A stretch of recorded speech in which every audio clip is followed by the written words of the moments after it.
Modem et Indépendants. La parole est à Madame Lingemann. Merci, Monsieur le Président, Madame la rapporteure, chers collègues. Alors que nos mobilités représentent encore un tiers de nos émissions de CO2 et une part importante de la pollution atmosphérique de nos métropoles, nous sommes confrontés à un double défi: accélérer la transition de notre parc et le faire sans assigner à résidence toute une partie de nos concitoyens, notamment les plus vulnérables. La proposition de loi que nous examinons aujourd'hui répond pleinement au deuxième objectif et à ce titre, notre groupe en soutient pleinement la finalité. Les territoires ruraux, vous l'avez rappelé, sont aujourd'hui dépendants de la voiture, avec tous les inconvénients que cela comporte pour le budget, l'environnement, mais également pour les populations fragilisées. 13,3 millions de Français sont en situation de précarité mobilité, près de 4 millions sans aucune solution de mobilité.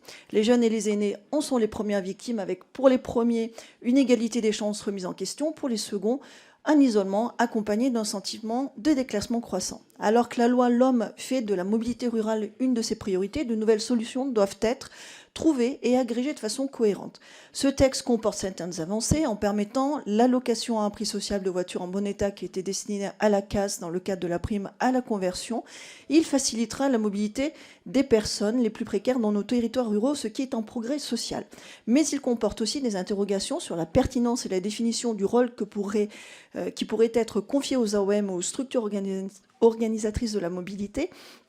Il conviendra également, lors de l'examen de ce texte, de trouver des solutions pour financer le rétrofitage des véhicules, ces rétrofitages apparaissant comme les seules solutions viables à long terme du présent texte, puisque tous les critères 3 devraient, d'ici quelques années, faire l'objet de restrictions dans les ZFE. Nous pensons effectivement au groupe démocrate que cette proposition de loi mériterait d'être perfectionnée sur ce point, sans brider pour autant sa portée sociale.